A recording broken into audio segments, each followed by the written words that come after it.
భర్తృహరి.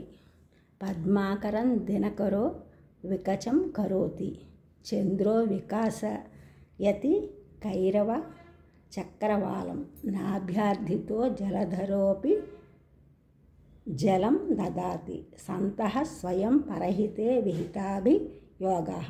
సూర్యుడు అడుగుకుండానే తామర కొలంలోని పద్మములను వికసింపజేయుచును.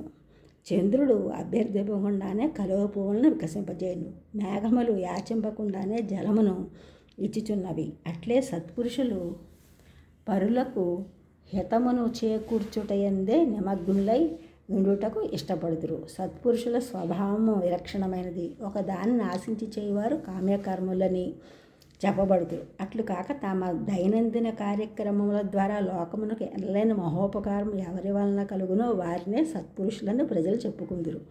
అట్టి సత్పురుషుల లక్షణములను భర్తృహరి తన పద్యములో చక్కగా ఉదాహరణలతో వివరించినాడు.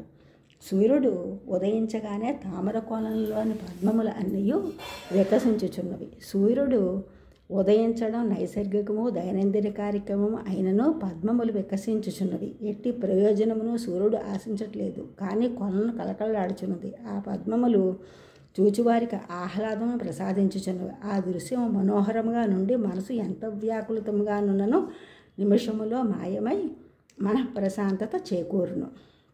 అట్లే చంద్రుడు తమ ప్రమేయము లేకనే కలువలను వికసింపజేయుచున్నాడు.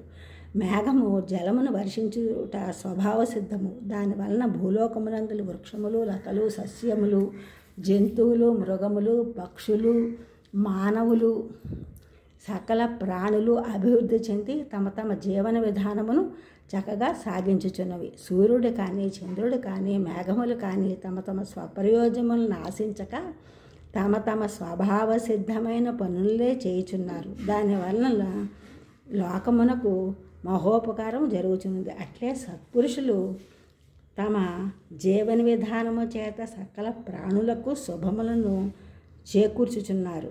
అట్టి సత్పురుషుల జీవనశైలిని ఆదర్శంగా నుంచుకొని తమ జీవితములను తీర్చిదిద్దుకొని సకల శ్రేయస్సును పొందవలను.